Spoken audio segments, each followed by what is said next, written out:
everybody, and we are back. Videodrones, episode 2. Episode 2, baby. Technically episode 3, but episode 2, episode that's 3. what we're pretending. That's what it's going to be in our It's the last time we'll make that joke. Yes, it's the last time. Promise. Today, we are talking about the movie Idiocracy. We are switching things up. We've been doing TV shows for the last few times, or the last 2 times, and we figured switch it up to do a movie, especially with the times going on right now. It felt like a parody of like an insane government gone awry capitalist hellscape would be appropriate for the times. Yeah. So how are you doing, buddy? You doing good? Doing good. I'm doing good, man. I got the background's different. Yeah. You got a whole new setup. It's a whole new setup, whole new thing. So you've just recently moved again. Yeah, just recently moved. So I'm in a new spot now, and I'm having a good time. It's a good little sitch. It's a good vibe. I like the wood paneling. Vibe. It's very cozy. It makes me think of like a dad basement, which is exactly it literally is a dad basement. Yeah. Exactly what it is, which I love. And nothing's really been going on my end either. I'm just I'm editing the journal still, and just kind of trying to figure out courses for next year. But some movies. Anything new on that, like with the courses and stuff? Like I assume it's still going to be online classes and everything. Oh right? Yeah. So I screwed up and I didn't do enough geography courses in my double major. So if I want to claim my double major, I have to do 21 geography credits this year, which is how many is that per class? Like how many credits in 3. a class? Ooh. Yeah, so I have at least 7 courses that I need to take this year in geography. And then I have a 6-credit placement, and I have a 6-credit core course. So I'll have probably 36 to 39 credits to do over the semester. So, or the year rather. So I'm fucked. It is pretty much what it is, but it is what it is, and I'm gonna try my best, and it'll be a fun time. It's a lot of good stuff about. Actually, I have the page somewhere. It's too far out of reach. I'm doing it on like public space. There's one on like racial injustice within a city. There's like urban seminar, so it's like I think we talked about that second one before. I think you kind of gave me the gist of that before. Just like how geography plays a part in like like systematic racism and stuff like that. Yeah, I think I was talking about the cartography one that I was taking last year. Yeah, so cartography is like a hard science, like an objective science, but it actually isn't, and it's being used by colonial forces to systematically erase like indigenous and black histories, just because obviously the white governance was horrible to them and destroyed their land. So all good stuff.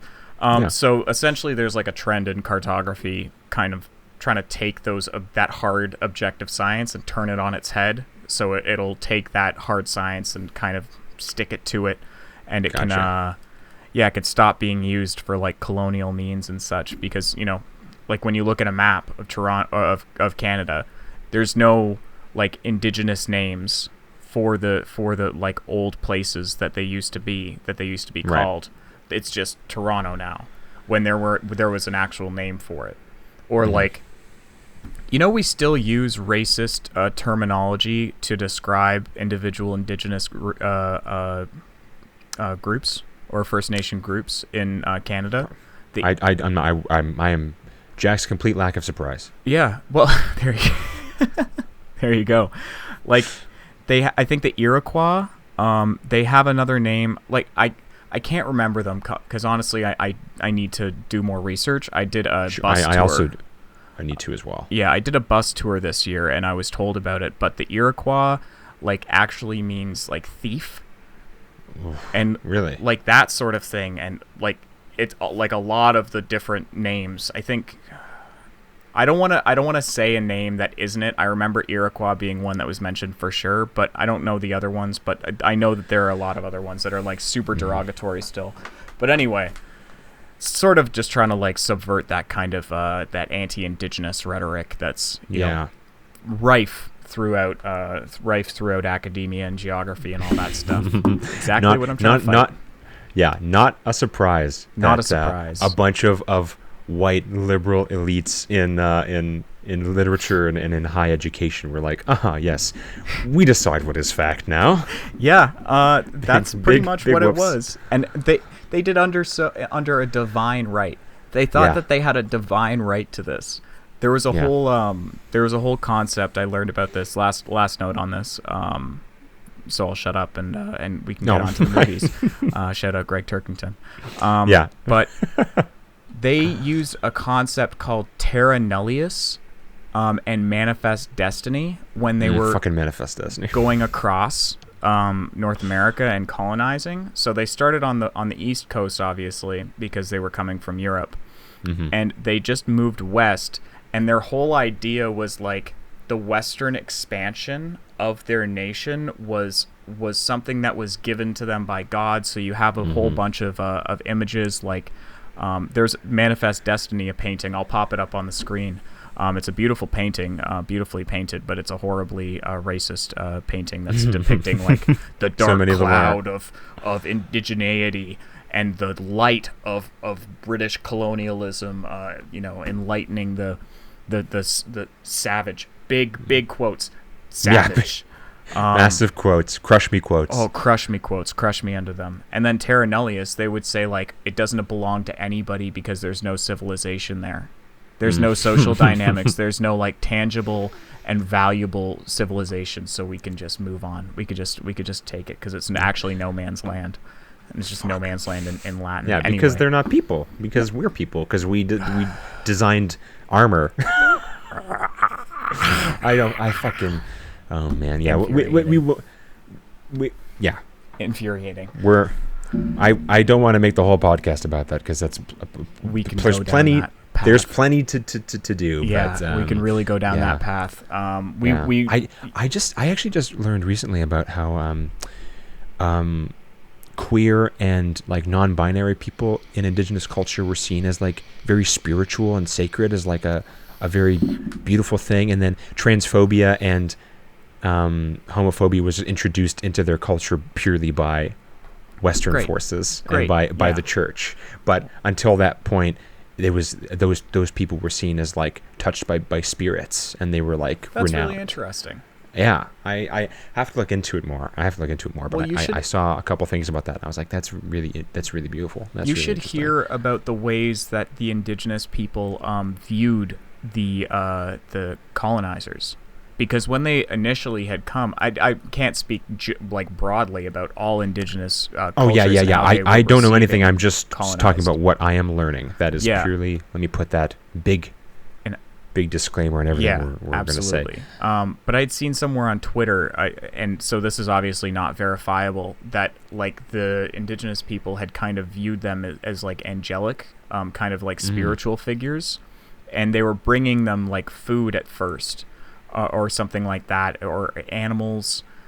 They were bringing them some sort of goods, and then all of a sudden, obviously, it turned on its head, and it was genocide, and it was horrible, and there's no excuses or good things to say about it. But it's interesting that they viewed them as that in that light at first, and then it just completely subverted their expectations by being absolute pieces of garbage. Yeah, and you have can you imagine seeing something you don't understand and seeing it as a beautiful opportunity? Yeah. I have no idea what that's like as a Western indoctrinated. Yeah, exactly. It's all just a gray colonial blob, shell, gray amorphous blob of state and corporate institutions. Yeah. Anyway. Idiocracy. That's what the movie's about. It's about, you know what? Corporate banal capitalism to no end. A very problematic movie. Very problematic. I will say. They really. This is a weird sentence to say, but use the FAG slur incredibly liberally. Really a lot. And I think that it's to illustrate a point, but Mike Judge, not queer. So, big yikes. Big ol' big old bowl of Yikeos over there. I've got a bunch of notes about it. Yeah. We'll get into it because it's interesting because all my notes are about how they present that subject matter before they go into the future and then afterwards. And I think I have some thoughts about both. Yeah. Well, I think we'll both have some pretty good thoughts about that as two queer men. Yes. This is going to be a bit of a raising of this movie a little bit. So I guess we started off with the story beats. The introduction, it starts off and it kind of outlines the movie and our main character's life, Luke Wilson. He kind of talks about how he's like the most normal man in the world. The most average man. The most average man, yeah. Hang on. I wrote it down because I thought it was very funny. The most average person in the entire armed forces. Yeah, I wrote that down how it's too, phrased. Actually, yeah. And he is spending most of his days on his ass in an evidence room. What seems to be an evidence room. It's a library. I think it's some kind of library on a military base. Yeah, and he's just watching. What's he watching on the TV? Like porn or something? He's watching something dumb. I can't remember what he's watching. But he was sitting there, and a boss comes up to him, and he's like, essentially, like, you're so bad at your job, we need to talk. Like, you need to come up and talk to the big bosses. You're being transferred to a special project. Yeah, and is the setup. And Luke Wilson, he has a really funny line that I liked. All I have to do is sit on my ass for 8 more years until I get my pension. And he's like, that's all I have to do. Please, just let me do that. Do this favor for me, man. Just let me defraud the company and sit on my ass for the next 8 years. Can't you do me a favor just this once, Colonel? And he's like, I can't. Not this time. He says, not this time. I can't. It's like Murtaugh talking to fucking Riggs in Lethal Weapon or something like that. Not this time. Exactly. But like just before that, like setting it up, like it really starts off as like sort of like a David Attenborough kind of Planet Earth sort of deal. Yeah. With like this very, omnipotent narrator character who says, "Oh, look," and then we set the stage with like, all of the how all of the intelligent people aren't having kids anymore because they're too focused on their careers or the stock market or whatever, and then it cuts to a very hillbilly or hick. Yeah, family, like a redneck, typical redneck family who's like typical redneck. Typical, yeah. My note about the opening is that it's very classist. Very, very classist. Super ultra classist. Yeah, super bad. Yeah. Like, I really enjoyed the actors who portrayed the rich people, though. They're two really good character actors. I don't know their names off the top of my head, but the guy played the kidney donor or the liver donor's father in Shameless. Yes. And the wife played the traditional Catholic woman on Parks and Rec with the gay husband. Oh yes, she did. That's where I recognized her from. I forget her name, but I love her. I love her. She's a great actress, and he's a great actor. And I thought that scene was pretty funny, but yeah, horribly classist, and and not pretty unashamed about saying these sorts of things. Like, if you're poor, you're more likely to be dumb. Yeah, and it's like. Oh. And that is okay. Statistically accurate, but completely disregarding the reasons for why that is. Pretty tactless. I'm gonna say pretty tactless. It's just you are poor, therefore you are dumb. Not you are dumb because there are lots of systems built against you. Yeah. Like it's very forced to the bottom of the system by an institution. Like it's not to do with like your competence necessarily, but it's kind of trying to frame it as like if these people were smarter and they had less kids, they would be in this position. Yes, they too would be like this rich couple who hate each other. Yeah, exactly. And then they have like they start talking about like natural selection and how that aspect, like the unweariness to have children, has essentially made the stupid people outnumber the not stupid people. And I like this concept. I think that this concept is pretty novel. I think that it's presented poorly. I think that it's presented very poorly, and it's not done in an artful way. But I think the idea of having stupid people as the people in charge is a funny idea, and just having this dumb guy who's the most average man in the world kind of going through and being like, hey, maybe we shouldn't be doing this. Maybe we should be doing something else. Just by way of him being very average somehow makes him the smartest person on the planet is a very clever concept. It's a very interesting concept. I like it. Yeah, I like it a lot. It's just it's kind of like Twilight Zone-y. It is very. I had a note like that. This feels like a very long Twilight Zone episode. That's a good note. I think that a very long episode makes sense. Because I think that it does. It's an hour and 20 minutes, but it feels like it should be shorter. It actually, it feels like kind of up the perfect length because I thought that it didn't really overstay its welcome. Like I thought the climax was a little bit too much, but I think that's where it dragged the most at the monster truck scene. The monster truck scene was stupid. Yeah, I thought it was a bit much. It was fun. Explosions are fun, and dildo puns are always fun. Yeah, giant dildo monster trucks were a very funny visual. The dildozer. But the dildozer. I have to give him Beef Supreme. I think that was the name of the guy. Beef Supreme was the villain guy. I like that too, and he he dressed was really good. Yeah, everything about this was just a Mad Max spinoff. It felt like a real I feel like this is what David Foster Wallace was trying to articulate with Infinite Jest. And there's actually, I think, I'm not 100% sure, but there's a Whataburger reference in it. Yeah, there is a Whataburger reference. Yeah, okay, so there is. Okay, so... Yeah, I saw that too. I noticed, Whataburger, yeah. So that's from Infinite Jest. Okay, fucking awesome. That's hilarious. Yeah. That is funny then. I appreciate that because that's kind of... I feel like Idiocracy is like 1,000 years in the future from the events of Infinite Jest, maybe. I think... Because when does Infinite Jest take place? Because this is like 1295 or something. It's like the 1200s. Because this movie takes place in like 2560 or something, so it takes place 500 years from now. Give me one second. Yeah, sure, no worries. I'm gonna fill some time for the audience. In fact, now's a great time to talk about our sponsor, Xbox Game Pass, available on your Xbox One or your PC. Raid Shadow Legends? No, I'm talking about Xbox Game Pass, our sponsor for today's episode. Sick. It doesn't even say the actual year, I don't think. It says the date. It says the year of the Depend adult undergarment. Oh, but I have to get to the actual... get to the timeline. Yeah, don't worry about it. It's not really a huge...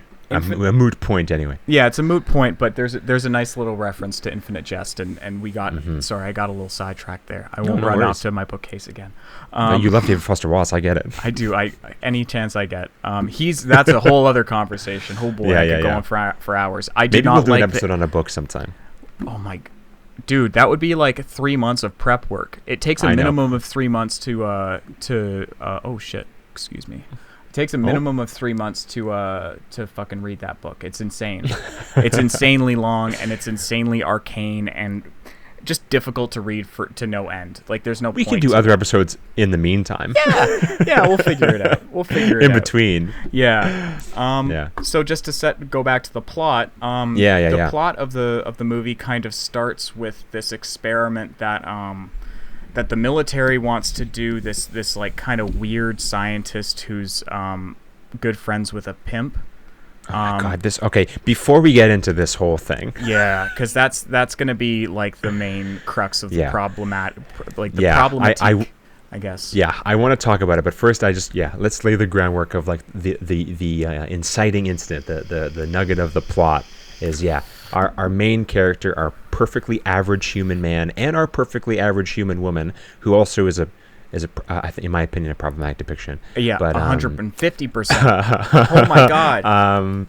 So the idea is the U.S. military is testing a system to put their top generals and their top soldiers into cryosleep so that they can be awakened at any point in the future when they are needed. In perpetuity, they could be awakened and brought back to the call of duty. Yeah, pretty much. Which is like, okay, great setup. Obviously, something will go wrong, and they will be stuck, and they'll wake up later. Like it's like that's Futurama. yeah, exactly. Futurama. That's a solid setup. Setup. Yeah, I don't have any problem with it. It's formulaic, but it works. Oh yeah, exactly. For the purposes of the show and for the movie and what they are trying to get across, it works very well. Yeah, absolutely. So to get there, we have our scientist presenting his case to this group of generals, and he says, "Okay, here's our subject. Here's the man we've selected from the armed forces. We could not find a female equivalent in all of the armed forces of someone perfectly average. So I went into the city and I found a prostitute and I bought her from her pimp." And then he goes through a slideshow montage of him culturally appropriating black culture and wearing pimp coats and drinking champagne and just like partying being a hard. piece of shit. Yeah, partying super hard and yeah, it's a weird scene. It's a weird scene. It's a throwaway joke that at the time I'm sure everyone in the crew thought was perfectly innocuous. Yeah. But just really goes to show how tone deaf everybody was to what has always existed, and because this movie came out in 2006, this is 14 years ago. And see, that's not that long it feels ago very thinking about it. I know, like it right? is. But it feels very of the time still, though. Yeah, for sure. Well, like, George Bush was putting people into cages in public, in like. Okay, so you know what? It wasn't of the times. It's of these times still, because that's still happening. So. Yeah, is that still happening? With like the border, with like the U.S.-Mexico border and stuff, you know what I mean? Oh no, I'm talking kids about in like cages and stuff. They like Guantanamo. Oh, I know. Yeah. Anyway, that's a whole other dark topic. Jesus Christ. Yeah. I mean, we're gonna have to get into some of it because this movie is just it brings that stuff up. Yeah, it's about that. It's about that kind of stuff. It feels like Brazil a little bit. It does feel like Brazil, but like not as clever. Yeah, not as good, not nearly as good, and not nearly as subversive. I love Brazil a lot, and it reminded me a lot of that. But I think that it's not nearly as artful or tactful as a presentation of the dystopia as it hopes to be. 100%. And so they want to do this kind of like cryo sleep thing. So they have this woman that they bought off of this pimp, Beyond. Yeah, played by Maya Rudolph. I love Maya Rudolph. So do I, but I don't love her in this movie. I don't either, but that's not her fault. No, it is not. It really is not. Absolutely not. Just to set the stage a little bit for my problem with the character, she has an accent, and it's kind of like. It's supposed to be like streetwise, I guess, or kind of like stereotypically black, and it's not great. It's not good. It's kind of like forcing like an Asian actor without an Asian accent to do like an Asian, like a super super heavy like Korean or Japanese accent or Chinese accent. Like it's just it feels like almost a guarantee that at some point the director or someone said, "Okay, Maya, we need you to black it up a little bit. Yeah, we need you to put it on a little bit thicker, and because we have to show everybody that you're black and that you're from the inner city." Like, but why is her blackness a part of her character? Like, it is a part of her character, but why is it? Why is she putting on this accent? Because like people know Maya Rudolph now, and they know her to be like a consummate professional and like a person who just doesn't speak like that at all, and it's just very weird. So many POC actors like this, is friends of mine constantly share this concern. Oh God, they go into casting houses and stuff, and in auditions, if you don't play along with whatever the casting director wants you to do, then you don't get the part. So many actors are sort of forced to really play up their ethnicity in a situation where it is not important at all. It's like Bobby Lee, even like at the level that he's at, like he's got a very successful podcast.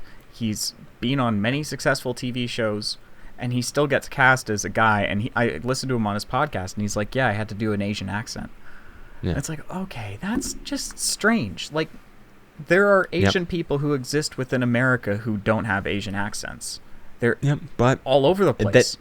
it really illustrates the mindset, a mindset that has always existed and still exists in Hollywood and in filmmaking, in that if you cast a BIPOC or LGBTQIA person in a role, they need to be that, they need to embody that thing in the role. They can't just be a gay person in a situation. Yep. They have to be there. They have to be gay. Yeah.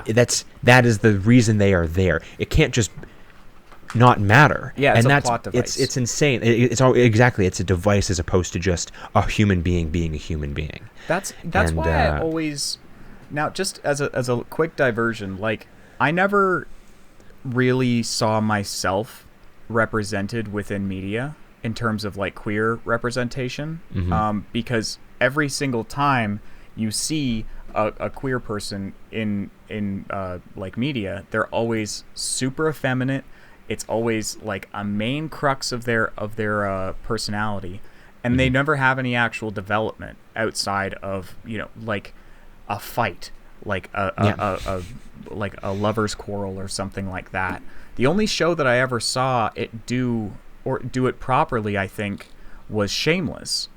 And that's not a good show. I think that's a very problematic show as well, but it does it well with Mikey and the like gangster boyfriend, the Irish gangster boyfriend. I love him. He's fantastic. He's a great actor. But I can't imagine how it feels for people of color or people who are outside of my immediate life experience who don't have that sort of representation in media. And the only representation of like an Asian person or a black person is a gangster or a convenience store clerk or whatever it is. Exactly. And it's not till you see you know, things like The Wire or things that are like really grounded in some sort of reality that you see these proper representations. I don't know, a little bit of a tangent. Yeah, of course. I mean, that's like we said, it's going to that's going to be the way it is talking about this movie, because I think there's this interesting thing going on with this film where the idea of what it's putting forward in terms of we are getting dumber and we aren't holding ourselves to higher standards, and it's going to lead to a place where we are more violent and we are more aggressive and we are more closed-minded, and that's dangerous and that's scary. That's has good intentions, but I think in practice it doesn't uphold what it preaches. No. Like it in practice, it very much is sort of like it is not the exception to the rule. It is, you know, it's definitely a product of its environment and of its times. Yeah, absolutely. And I think the scene that we should discuss next is the one where the white scientist says the N-word. Boy, I literally wrote it down here when it happened. I was like, whoa. Big whoa. What did I say? Big whoa. Did this scientist just straight up drop the N-word, and it was like nothing. It was like a throwaway gag. Yep. And Maya Rudolph didn't say anything. Nobody said anything. It was literally just N, and then it sounded like it was dubbed over. It sounded like they put that in later on as a throwaway gag. Like ADR afterwards. Yeah. Why did you make that choice? Why did you make that choice at all? I get it, because they're like, yeah, this scientist is a douchebag anyway, and he gets arrested, so like, of course he's a bad person. But like, still, just because you already have this character appropriating this culture, and you have all of these gross black stereotypes that you've thrown out right at the beginning of the movie, you don't also need to throw that in there to add insult to injury to say that this guy's a bad guy. We already fucking know he's a piece of shit. Yeah, and I don't know. It's out of character for Mike Judge, I think, because he's typically, like, he had an Indian character in Office Space. Never mentioned his race. Never mentioned anything to do with it. He had like an Indian accent. It wasn't part of like his gag. It wasn't part of his like bit. It was just that he was an Indian guy, and it kind of reeks of like Hollywood exec who saw a pimp joke in the Chappelle Show or something and was like, we got to do that, man. We got to put something like that in there.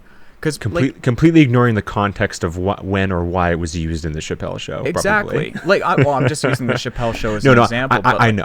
Yeah. But to build onto that example, like that executive seeing that joke in something and then completely taking it out of context and thinking, that is funny, not because it is in the context of people who actually are of that culture. Yeah, like Chappelle can write that. Like a white Hollywood exec who's probably 55 years old and doing everything remotely from his Beverly Hills mansion or whatever the fuck. That's not his place to say. So yeah, that was a bit of a yikes, that because I was kind of into the idea at first. I was kind of like, okay, they're gonna subvert all of this stuff, they're gonna subvert it, and then they said that and I was like, oh, okay, it's just kind of the bit. It's kind of the bit that their black people are at the butt of the joke a little bit. And very much so. This was like the last bit of racial stuff that I found, as far as I could tell, though. Mm-hmm. Like, they didn't really bring up any sort of like cultural appropriation with Terry Crews or anything later in the movie. This was like the most supreme example of it, and it happens before the time skip, which is about. And then thinking about it into the future, there really is no discussion of race. In fact, it's an incredibly multicultural society. It's like no one really cares about that anymore. And I don't know, now I'm thinking maybe that's kind of the point in what they were trying to do, but also I just don't know if I shouldn't have to think this hard about it if that was your intention. Yeah, it would be very, very, very contrived if that's what the message that they were trying to convey. Like, not to say that message would be bad, but it would be like a very, very long walk for a short drink of water. Yes, yeah, exactly. Yeah. So they have a time skip, and it's just kind of they're going into the cryo sleep, and they wake up, and just imagine exactly like Futurama. They have like everything changes, everything is destroyed, everything is just garbage, and they pan over a pretty great shot of like what seems to be kind of a Wall-E type like garbage dump that they just started. The mountain range, the Rocky Mountains of garbage. Exactly, yeah. There's mountain ranges of garbage, and there's an avalanche of garbage, and that's where Maya Rudolph and Luke Wilson's characters are being held, essentially. So they fall down, and Maya Rudolph ends up somewhere else. We don't come back to her for a little bit, but Luke Wilson crashes through the apartment of Dax Shepard, whose name is Frito, which I really liked. And Frito is sitting there with a vaporizer, which also looks like a baby's binky, and he's watching a show called Ow My Balls. Yeah, on the Violence Network. On the Violence Network. And I have a note here of like, this guy's giant chair with all the attachments and the giant screen with a million pop-up ads is honestly a frighteningly familiar visual to right now. Yeah, it's not very dissimilar from anything you would see on like our battle stations or something like that. Exactly right. Like, we're 2 steps away from having like the nerve headquarters in our bedrooms from Evangelion. It's crazy. I've got five screens connected to my computer right now. Exactly right. But yeah, he's sitting in this big this massive lazy boy chair with like a popcorn holder and a thing, and he's got like a straw that comes around to his face for like Mountain Dew, and he's got big speakers behind his head. Was that for Mountain Dew, or was that for whatever it was? I thought it was for vaporizing, but that actually makes more sense. It would be for the Brondo. Yeah, for the fucking energy drink. Yeah. It's got electrolytes. It's got electrolytes. That's the funniest scene of the movie. It is the funniest scene in the whole movie. That really fucking got me. So I guess we move on. They wake up, and he's watching Ow My Balls, and that's just essentially a very long show about this guy getting kicked in the balls and being thrown repeatedly, about over and over again. His balls just getting eviscerated by a multitude of objects and limbs and all sorts of things. I like it a lot, and it does kind of reflect YouTube culture a little bit. Pranks and stuff, YouTube pranks and all that kind of shit. Not too far off from reality, unfortunately. Yeah. The great Garbage avalanche. Oh yeah, we forgot to mention that. They go to sleep in the test pods. Yeah. And then immediately the scientist who runs the program gets arrested for human trafficking or something like that. And then the project is forgotten about, and they build a Fuddruckers or something, I think it's called, on top of that's what it was. They build a Fuddruckers on top of where they're encased in the pods, and then eventually over the 500 years it turns into a giant garbage pile, and they end up in the fucking trash heap. And the Fuddruckers turns into butt fuckers. Yes, they have 3 different versions. There's Fuddruckers, and then butt truckers, and then eventually when you get to the future, they've just skipped the puns altogether. It's just called butt fuckers. And kids are having their birthday party there. Yeah, which I loved. That was hilarious. Yeah. I did think it was very funny. It was a good way to illustrate the how the culture had changed, where it's like it started off as a very gross pun, and now it is just the thing that it was originally pretending to be in the first place. Deconstructed. It's It's deconstructivism at its core. Truly. A postmodern epiphany. Yes. Collective cultural epiphany and idiocracy. Collective cultural epiphany. So we've got butt fuckers, and we've got Justin Long shows up. Right, yes. We gotta talk about getting there. Yeah, we gotta talk about. So I'm kind of lost in the plot right now. So you take over. Sure. You take over here, because I think that you. No problem at all. Better. Okay. So he wakes up. Luke Wilson's character, he wakes up out of the pod. I also want to talk about how they never explain how these cryosleep pods could possibly sustain a human body for 500 years without any kind of degradation. Nope. But the worst side effect my boy has getting out of this thing is a headache. Yeah, he gets out of it and he's just like... It's like the Undertaker waking up after like a pretty bad slam.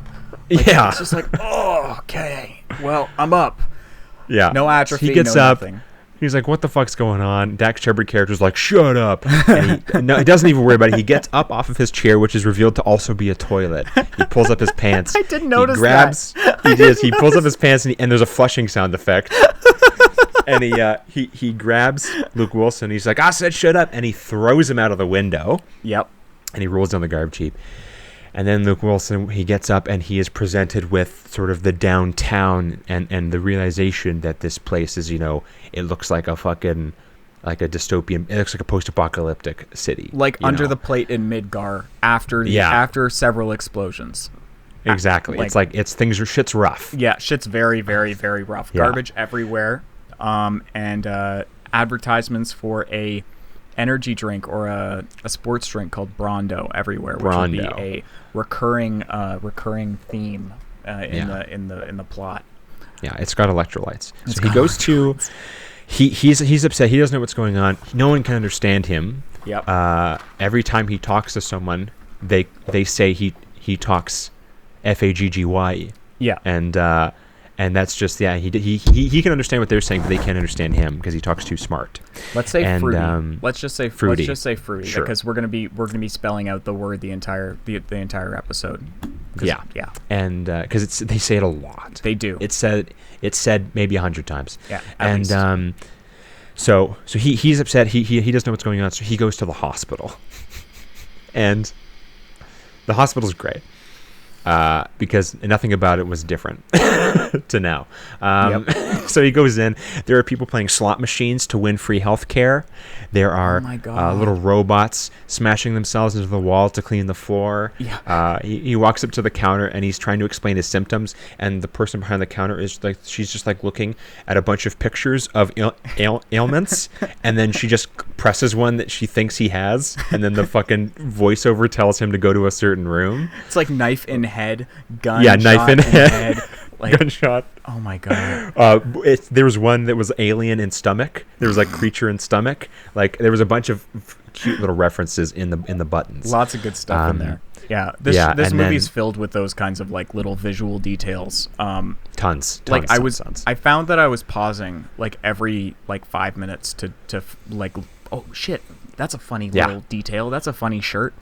Like there was tons of stuff in the background. Yeah. Also very funny that the voiceover was Mark Kenny from SpongeBob. Tom Kenny. Oh.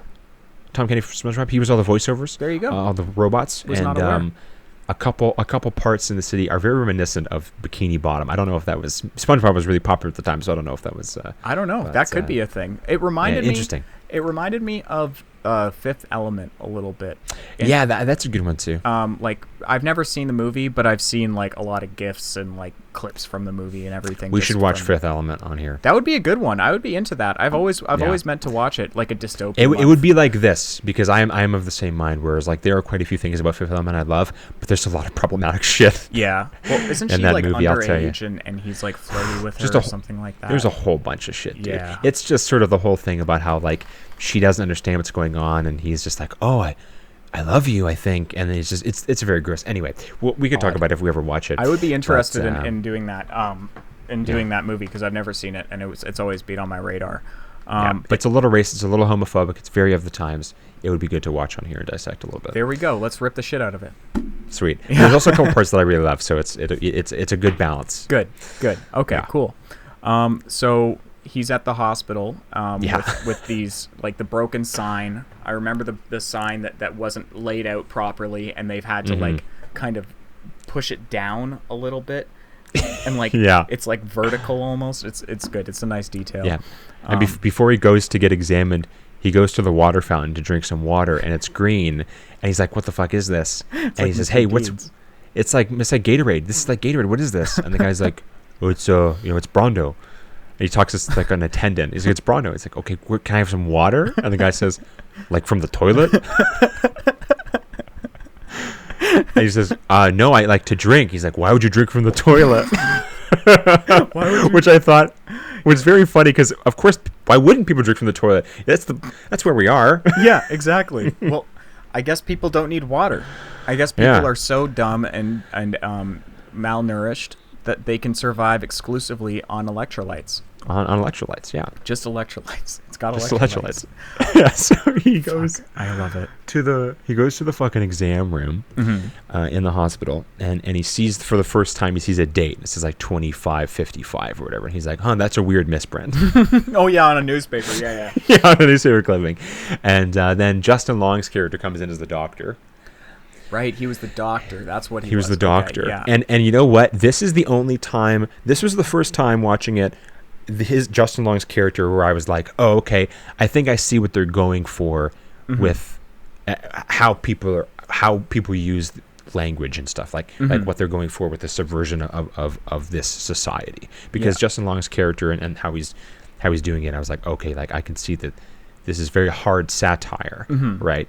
Very on great. PC satire. He's very funny. He's very, very funny. He's one of my favorites. And it's not just because I told him that we didn't have any Star Wars shirts when he came into Dr. Comics. That was a fun experience. He came in, and I had seen the Walrus movie. Or no, Yoga Hosers. It was Yoga Hosers. Yoga Hosers. And it had just come out or something, and I had seen it, and he had come in, and I was like, "Hey," like we had our interaction, and then he left, and I was like, "Wait, what the fuck, is that Justin Long?" And I ran out, and I was about to call his name, and I'd be like, "Wait, what?" And I was like, "Nah, he doesn't need that right now."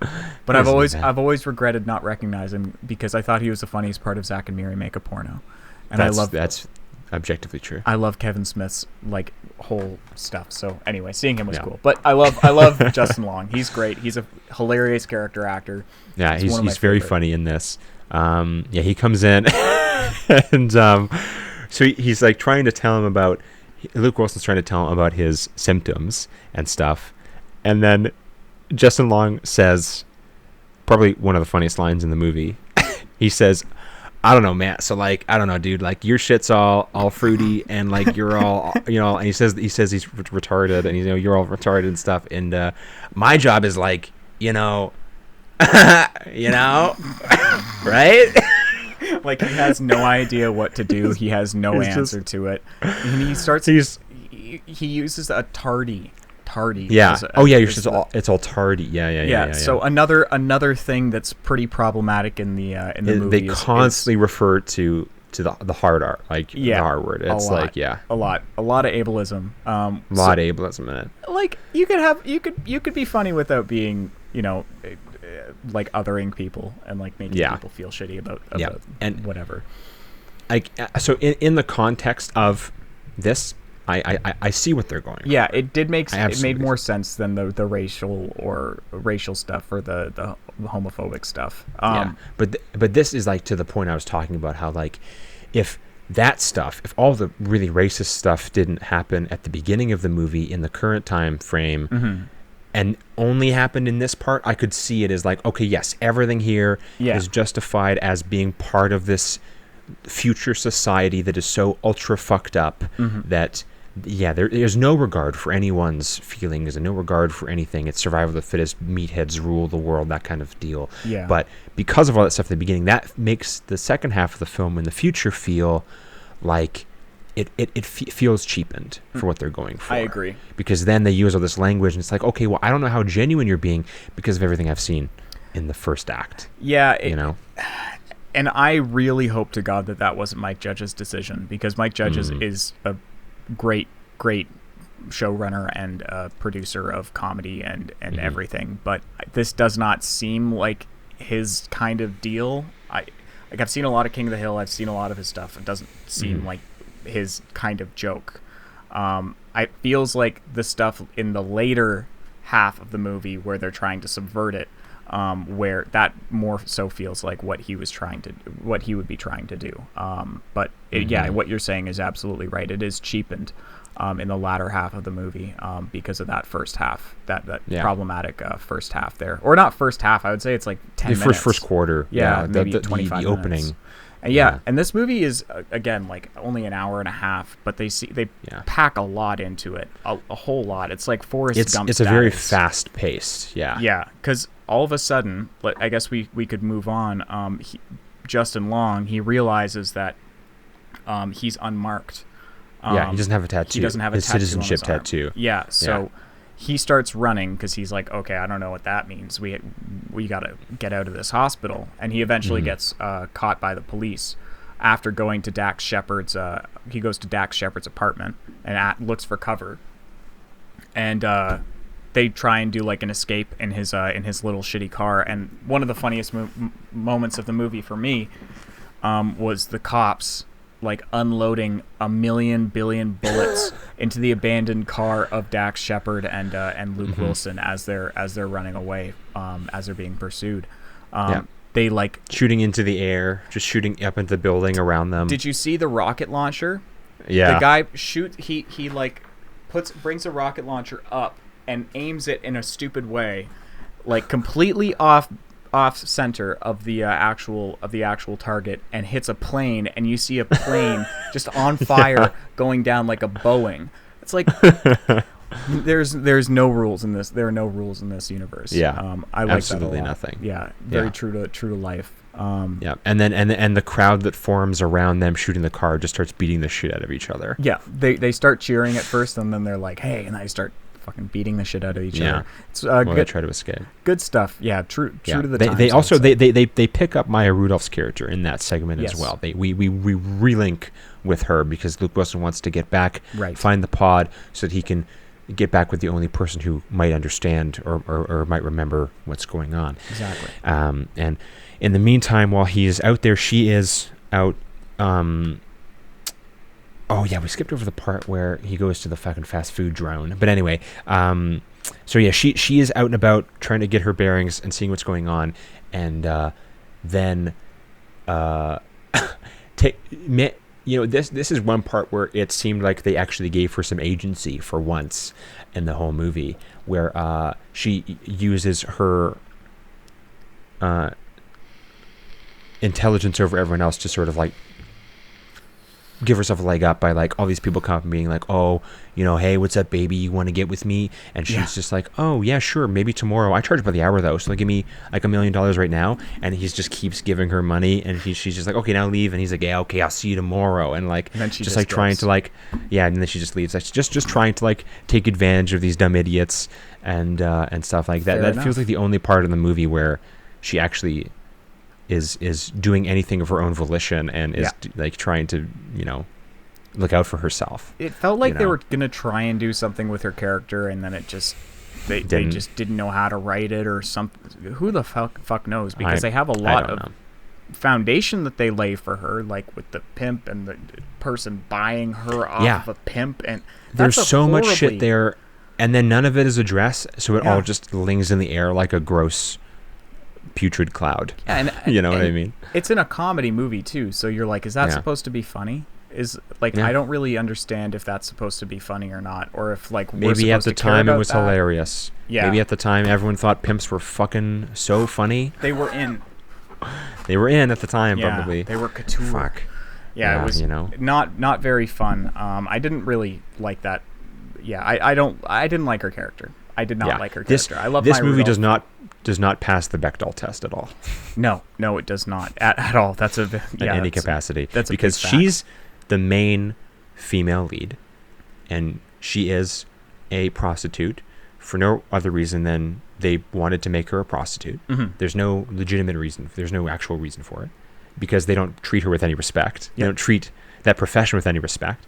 And then the only other main female character, is one of the cabinet members of the White House, and she is just a bimbo joke. Yeah, she's just as dumb as anybody else. She is just there to just be a sexualized object. And it's just sort of like, this movie completely fails on any sort of female representation, on every single racial representation, queer representation. Just everything like that. It's just, I could argue that it is trying to be,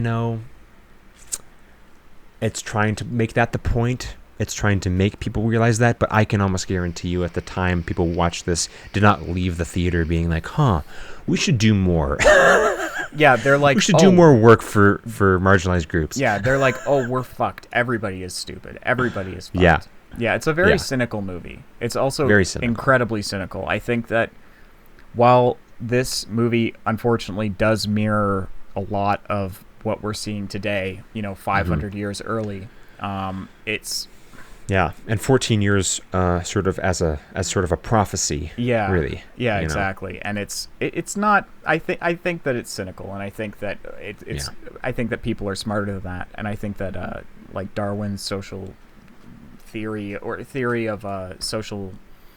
What I can't remember the name of the theory. I can't either. Survival of the fittest, like that whole idea. I thought you were referring to something different. Yes, but in like the way that it's framed in this movie, it's never going to happen. There will always be smart people. Like you can't. Intelligence isn't like genetic necessarily. Like it can be if like you really really screw up a lot for a long period of time with inbreeding and that sort of thing. Inbreeding is a terrible term. Like incest children, I guess is the better term for it. I know what you were trying to. Yeah, no, I want to clarify for the audience though. And I don't know. It's very cynical, and it made me sad. I'm not gonna lie. It did not produce like a fun like, oh okay cool, like we can. This is fun. It's just like a fake dystopia. It felt like Brazil a little bit more so than more so than something that would be a bit more light-hearted or less cynical. It really did. It left me feeling like I felt when I watched Brazil, which is ultimately very sad. Horribly sad. That's a terribly sad movie. And I thought that the best gags, the best comedy in Idiocracy was just visual gags or sort of pretty much little things happening in the background. And everything else was just like pretty rough. I didn't care pretty about the plot. Doesn't this suck? No, I didn't either. I did not care about the plot at all. Like this guy getting back to the time machine, which is like the whole idea. Like they need to get back to the time machine, and they keep on referring to it just as the time machine without any sort of like location or anything like that, any sort of details on how they would get back. It's just the time machine that they're getting to. So apparently the time machine is in a Costco. Or at least the information to get to the time machine is in a Costco. Yes. And the Costco, I think, is the best visual gag of the movie. Oh my god, it looks like the Death Star. It's fucking hilarious, humongous. Yeah, like sprawling, absolutely sprawling. It's like a fucking city. It reminded me of District 9. Yeah, like pre-District 9 reminded me of District 9, like or like Elysium. Or something like where that kind of idea, yeah. Dusty and dirty, and there's garbage everywhere, and there's just like people flooding the streets. That whole like neo-Malthusian kind of vision of the apocalypse, like that whole bullshit. Yeah. It was interesting, especially outside of like a pristine Costco that is like many football fields, like thousands of football fields. And they go into the Costco. Am I missing any plot beats by jumping to the Costco here? I can't. I don't. Oh, did we missed the prison entirely? Oh my god. We missed him going to prison entirely. Him going to the prison entirely. Okay, oh my bad. So so we have circling back a little bit. So we my bad. So we go. He's in the hospital. Mm-hmm. He leaves. He runs away because Justin Long sees that he doesn't have his tattoo, so he calls the security. So he runs. He gets to the fast food drone where the woman's like, "My children are starving. Give me fries." And like, "Your balance is 0." And it mists her in the face with like fucking like drugs, so she gets docile, neurotoxin. And then Carl's Jr. is now taking control of your children. Carl's Jr. now will bring your children to this proper authorities. Like basically, Carl's Jr. now controls her life because she couldn't pay for fries. Carl's Jr. You're an unfit mother. Fuck you. You are an unfit mother. Fuck you, Carl's Jr. And then so he goes in to like try to. Luke Wilson goes in to try to like salvage food from the machine. He tries to get his hand up in there and steal from the machine. And then the cops show up, and they come up. They're wearing silk shirts, ballistic helmets with grenade launchers. That's the outfit for the cops in this universe. They look like militia guys in the States right now. They look like just like these idiot wannabe cops. Yeah, their logo looks like the Harley Davidson logo. It says like police, and it's like all super. Yeah, it looks like a very intense. And they walk up and they're like, "Hey, you have the right to be I don't know, fuck you." And he shoots him with a fucking grenade. He shoots him with like a a fucking they tackle him and they bring him to jail. I can't believe no, they bring him to trial. Oh my god, we missed so much. I'm so sorry. So much happens in an hour and a half. So much happens. It's in this a really movie. complicated plot. Dense. It's a really complicated plot. I had no idea. I thought it would be like a Brazil where it's just like one guy being chased by the cops, but it's like intergovernmental. No, it is super complicated. Yeah. And I think it feels like a sketch review.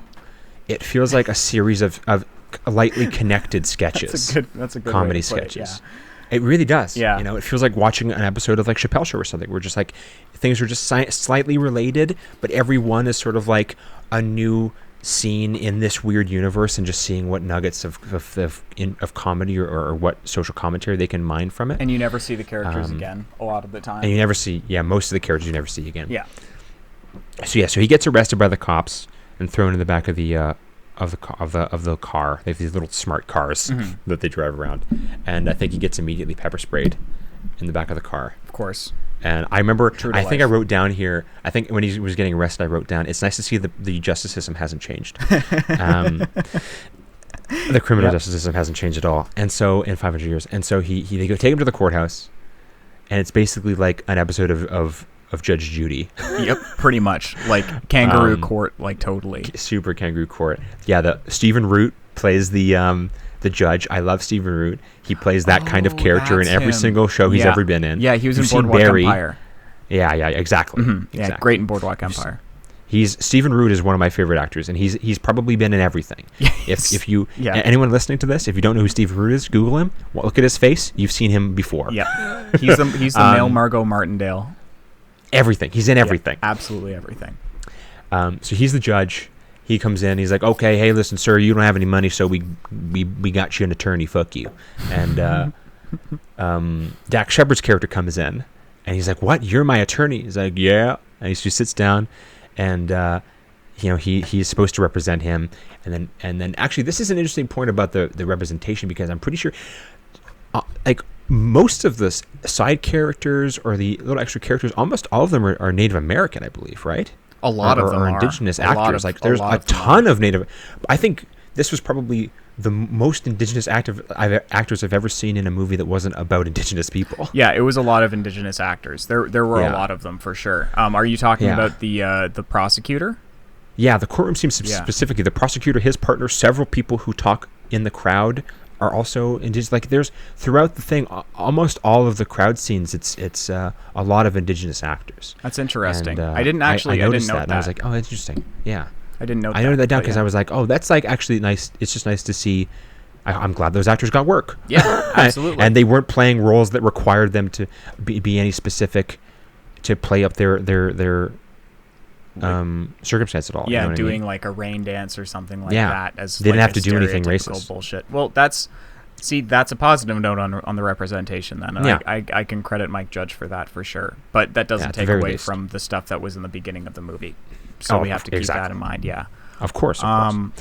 So the prosecutor doesn't really have a case. The way that he presents it is really funny. I really I want somebody to recreate this scene in Ace Attorney, in an Ace Attorney mod, because it's really good. And essentially he's leaning back and he's like, "Well, listen here, Judge. Pretty much this fruit here, he didn't pay the hospital. He stole from the hospital. What's up with that? He stole it from the hospital. What's up with that? And what are the other two charges?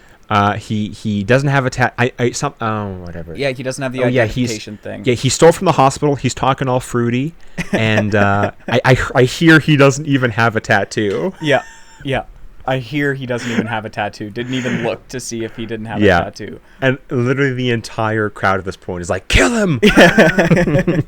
And throw him in jail. Dax Shepard is supposed to be defending him, and he throws out an objection. He says, "Objection, my client is talking really fruity, and I don't like this guy." And essentially... And he broke my house. Yeah. He broke my window, dude. Yeah, he broke my house. So he's not for him. He's not on the side of Luke Wilson's character. Not at all. Who is about to be renamed after the trial. So the trial essentially means that he has to go and get his identification thing.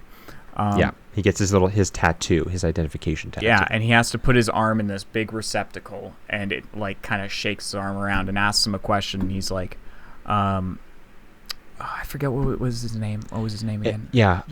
Something. It asks him a question. And he says, "I'm not sure," and it says, "Oh, your name is not sure." Yeah, exactly. And he says, "Oh, no, it isn't." And he's like, "Your first name is not. Is your last name sure?" And he says, "No, it's not sure." He's like, "Oh, your last name is not sure," and it confirms it. He gets printed. His name is now not sure, or sure not. Or sure not. Yeah. So that's very confusing for people if his name is used in a sentence. I will say that for sure. Yeah. So he gets this tattoo, and then they take him to do an IQ test, so they can decide what job he'll do in jail. And he fills out this IQ test, which to him seems very easy. And you look, and there are people like really struggling with it. And he's like, okay, so he just answers this test, and then it cuts to him in the truck, and he gets taken to jail. And I also wrote here, yes, the prison system is also the same. Yes. Yeah, nothing has changed. Nothing has changed. No. He gets to the prison, and immediately, like, he walks past a cell, and a guard comes up, opens up a trough, and puts a bunch of, like, slop, puts a bunch of, like, gruel in the trough, and everyone in the cell, like, fights each other to eat this gruel off the floor. And really depraved. Super horrific. Yeah. Super horrific, because watching it, I was like, well, that can't be that far off from a lot of prisons. So that's really very upsetting. Do some research on Rikers, or the jail that they put Epstein in, or whatever, cell block something. Like, those prisons in the States are fucking wild. There's no laws in there. Crazy shit. Christ, man. And then he walks past the cell, or the open, like, recreation yard. Yeah, the yard. Yeah. And he sees what I only can assume to be a white supremacist, who probably weighs around 500 pounds, sitting atop a man who is flailing about. Yeah. And he looks at sitting on his head. Yeah, sitting on his head, and he looks at Luke Wilson's character and mouths, "You're next." Just incredibly horrifying, and a really horrifying image. Really horrifying. Yeah. So he obviously wants to get out of there as quickly as possible. He turns around to the person who's behind him in the line, I guess, and says, "I'm going to find a way to get out of here, because these people are idiots." And he essentially just walks out of a door towards like a person and says, "I was actually supposed to get out of jail today. I've been in jail this whole time." He like gets let through the door to the exit. He goes up to the guy slaps him in the head and says, "Dumbass, the line to get out of jail is that way." It's like, oh, that's easy. That's a good penalty. That's a good tax for that. I'll take that. They let him through the door to the exit, and they get up to the clerk, or he gets up to the clerk, and he's like, "I was supposed to get out today. Like, can I leave?" And he scans his thing, and he's like, "You're not supposed to be out today. I don't see you in the system." And he's like, "Oh, well, I was definitely in jail. I know that I've been in jail for sure. So could you check the files maybe? Maybe it's old?" And the guy's like, "Okay, sure." And he turns around and starts looking at the files, and he just kind of jogs off. He just runs out. Runs off, yeah. And that's... And then oh, sorry. No, I was just going to say that's when he gets back to Dax Shepard's apartment. Yeah. First, he trips an alarm, and the 30 cal machine guns out front the door of the jail start shooting randomly in every direction, and then eventually shoot each other, and they explode. I love that when it detects that he's escaping. I love that note. It's like they're chanting "execute," like it's like a Dalek. Like just what is a Dalek say? Exterminate. Yeah. Exterminate. Yeah, I like that. I like that a lot. Execute, and the machine guns just start. They're not shooting at him. They're not tracking him. They're just shooting indiscriminately in every possible direction. So it's like whoever's in the yard, fuck them. Yeah, they're expendable, and it's shooting so high up too. Like they're not even. It's not even downwards, so it would just go above his head anyway. So they obviously did not think about that much. No one thinks about anything in this society. Is clearly the illustrated point. Obviously, nobody's smart enough to have escaped before. Yes, this is an impenetrable system or a prison to them. This is the exactly. This is the panopticon to them. Yes. Oh man. Then he runs back to Dax Shepard's place and is like, "Hey man, you fucked up. You were supposed to protect me, but you know what? Is there a time machine in this world?" And Dax Shepard says, "Yes, there is a time machine. Some smart guy built it. No one knows how to use it. Some smart guy built it a long time ago. And no one knows how to use it." And so he's like, "Okay, well, if you get me to that, I'll go back in time and fix things, and I'll open up a savings account in your name. Mm-hmm. So it'll be worth billions." Yeah. And he's like, "Oh, I like money." Okay. So he agrees to go with him on this adventure. And so then the police show up. Then they get in the car. Then they get chased. They pick up Maya Rudolph. The cops blow up the car, and then they walk, and then they get to Costco. So there we go. Now we're caught up on the plot. So we're all caught up. I do apologize for jumping ahead. No. I didn't think about it either. This plot is ridiculous, and it's dense. Really hard to follow. Like I was trying to take a note. Like I would be sitting here trying to watch the movie, and I would hear something funny, and I would go to write it down, and by the time I had written it down, we were 5 years later, or we were in the White House or something like that. I'm like, okay, I guess that's what it is. So they're at. I had to pause it every time I wrote it. I had to pause it. Yeah, I know. I had to pause it so much. Like it took a full hour to get through. So I had paused it at least for half an hour.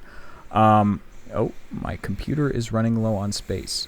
Okay, excuse me. That's exciting. You know what? No worries. Could we do a quick break here? So we'll pause I can. Right here. Yeah, we'll take a quick. This is a good pausing point anyway, because we've already done the Costco. Yeah, we're about halfway through the movie anyway. Yeah, about that. Yeah. Okay, so we'll be right back. And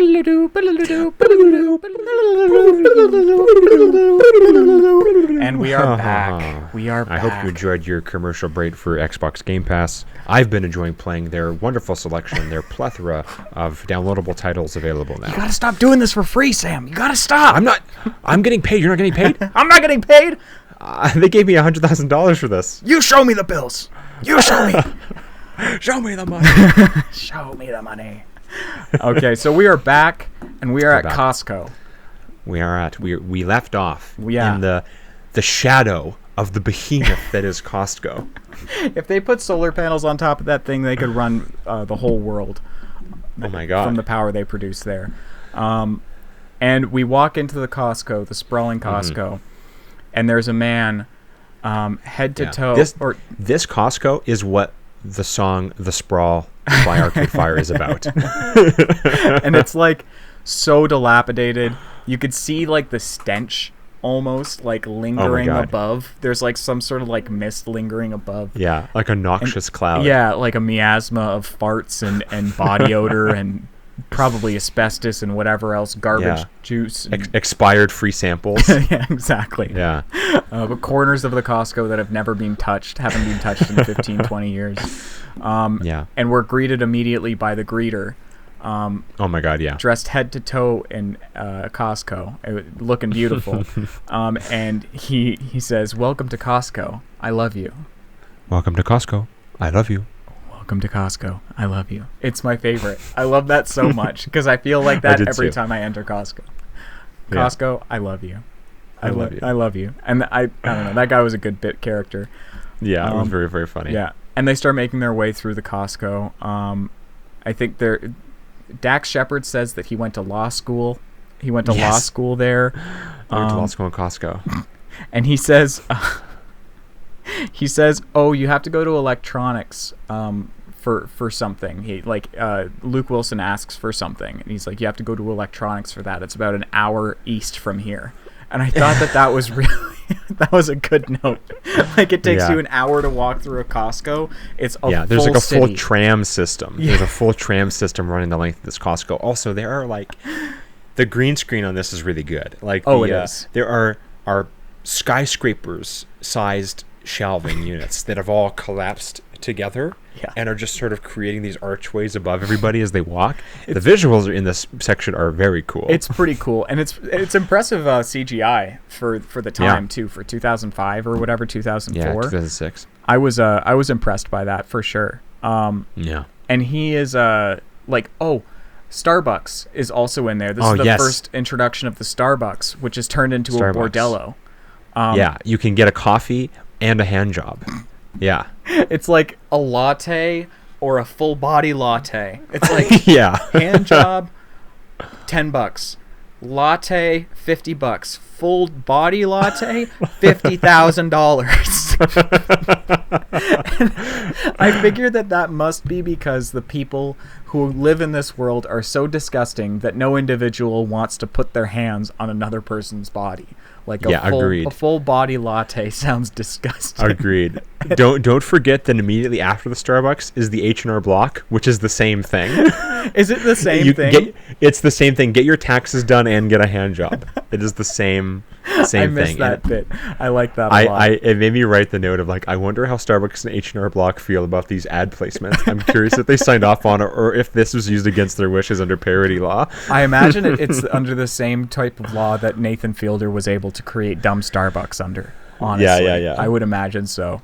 I gotta love that though. You really gotta love that. Fuck. I was laughing at this part for sure. The whole Costco scene is really just fantastic. Yeah.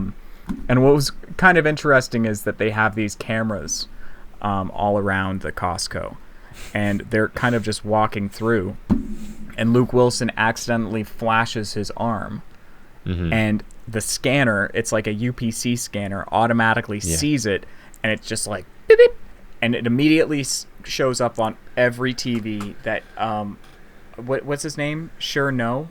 Or Not Sure? Not Sure, yeah. Not Sure, yeah. Shows up on I'm not sure what his window, name was. Or on every TV, so showing like, oh, this guy's wanted, this guy needs to get got. So obviously he gets got. The cops show up again. Yeah, and they... this is after Maya Rudolph's character.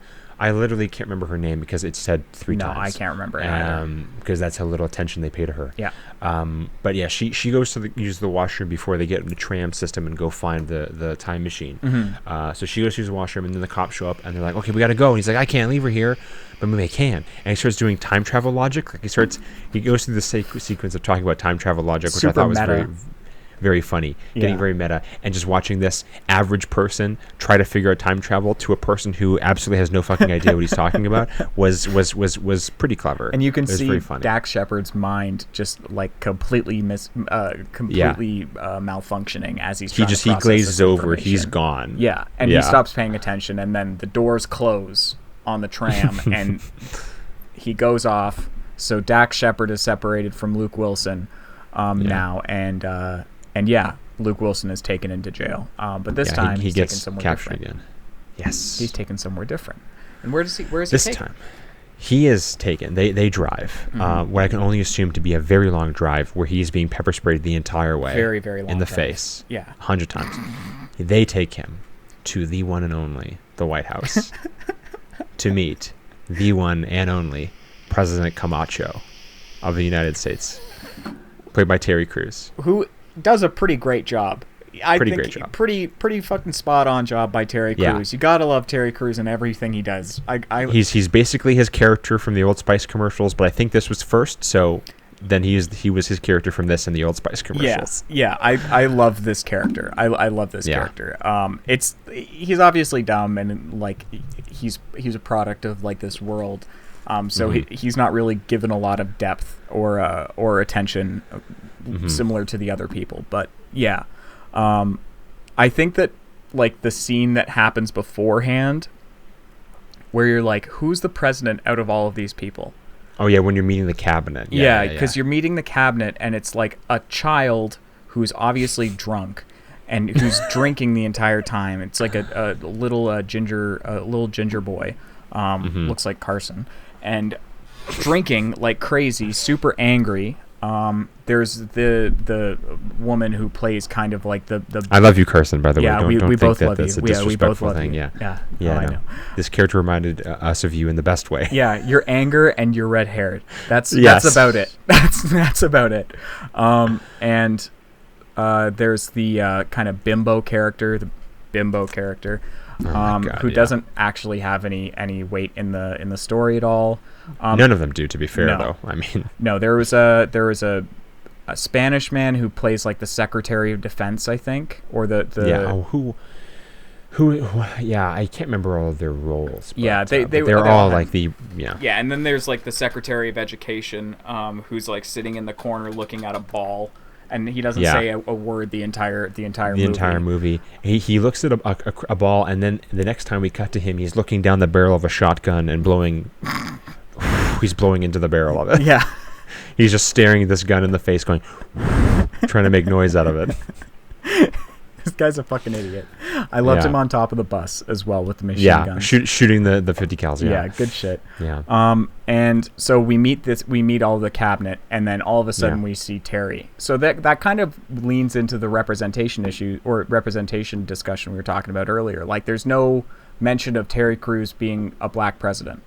Like, this is just a normalized thing, and this was pre-Obama as well. So that's kind of an interesting note. Like, the fact that a black president is black is not a thing of note. Doesn't seem to that race plays any sort of role in this world, and I think that that's evidenced by the fact that a president is black. Not to say that like obviously absolves a society of any racial injustice, but we're not talking that deeply about a fictional world that's like doesn't pay any attention to their women characters. Nevertheless, never mind like the intricate societal mechanics and dynamics that exist within it. Yeah, exactly. This it really felt like the whole thing felt like a very long Mad Magazine article. Yeah, it really did. Or like an Onion article come to life. That is really what it can be distilled into the feeling of this movie. And you know what? I gotta say, not to pull a classic me, but Decker does it better.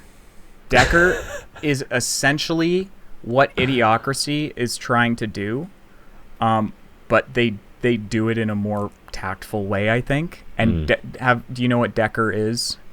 I'm somewhat familiar. So it's like I've heard you talk about it before. Yeah, for the audience, it's it's like a side TV show that the On Cinema universe created, and it's like this kind of hyper it's like a neocon fantasy, almost like a neocon like hyper capitalist fantasy, where Decker is like a James Bond type person, and I don't know. It reminded me of that kind of like parody that they were trying to display, but it's done in a more delicate way in Decker. I think it's hard to explain. I don't know. Sure. I think that the dynamics that they're trying to portray are portrayed better in Decker. and the jokes that they're trying to land are done better in Decker, because they are very similar. They have a lot of cross sections, in my opinion, but that's just coming from somebody who can't shut the fuck up about this goddamn series. About On Cinema. Yeah. I watched it again. In this last 3 weeks, I've watched it again. I'm on season 8. I just finished the trial. I just finished the 5-hour trial. I watched 3 hours of it yesterday. I can't stop myself. It's so funny. It's so funny to me. I can't help it. Like oh my god, the Star Trek 2 thing is my favorite joke, long running joke of any comedy series ever, whether or not it was set in San Francisco or not. Anyway, I can't explain that joke without going into a 4-hour tangent about it. But anyway, sure. We'll save that for when we do On Cinema for the podcast. Web content. We're coming up on some web content. Maybe that'd be a good idea. That's true. For the next episode, we'll do web content. We'll see. Yeah, who knows? Yeah, okay. But if we're going to do that, then I'm definitely going to recommend Astartes then. Just do because whatever. If you're going to go on about something that you're super passionate about, I'm going to go on about something I'm super passionate about. There you go. It'll be a really weird episode. It'll be a long episode. It'll be 8 hours long. Exactly. Get ready for that, everybody. Our third episode will be 8 hours long. And the episodes are like 10 minutes each. Like for each respective series, like we're gonna spend Astartes in its entirety is like 20 minutes long. So we'll just watch. I'm gonna talk. I'll watch all of Astartes, and you watch all of On Cinema. No, I'll watch 4 episodes of On Cinema. Fair enough. Fair enough. Oh my god. Okay, so let's get back to the movie. We'll get back to it. So we're in the White House. Yeah. We're meeting the cabinet.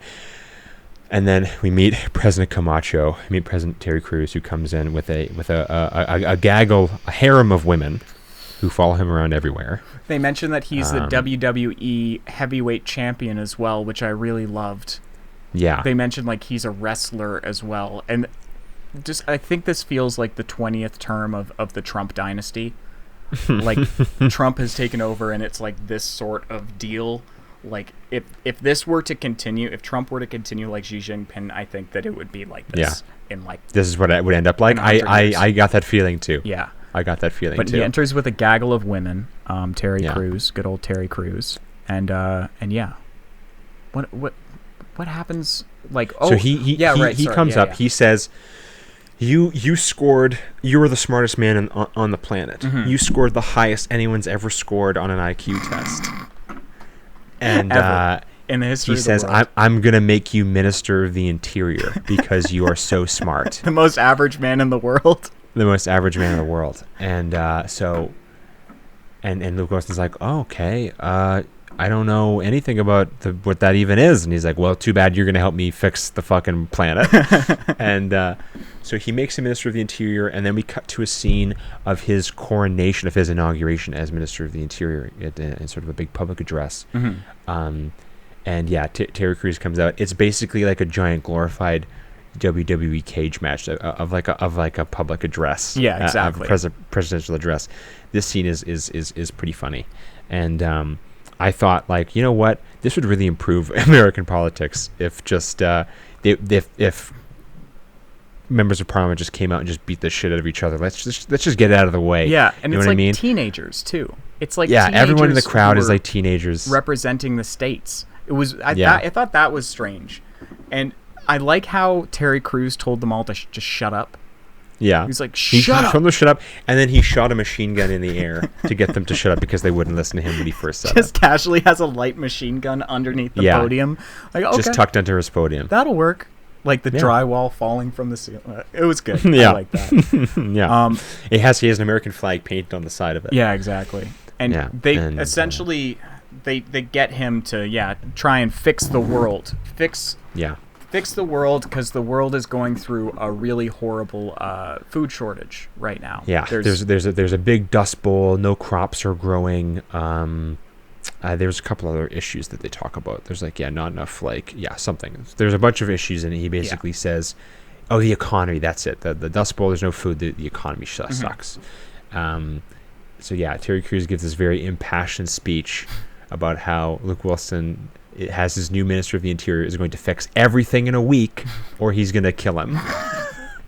By monster truck, apparently, too. By monster truck. Yeah, what a way to go. Yeah. So they start, like, kind of carting them around to like different areas, and I think that the first thing that they address is the agriculture.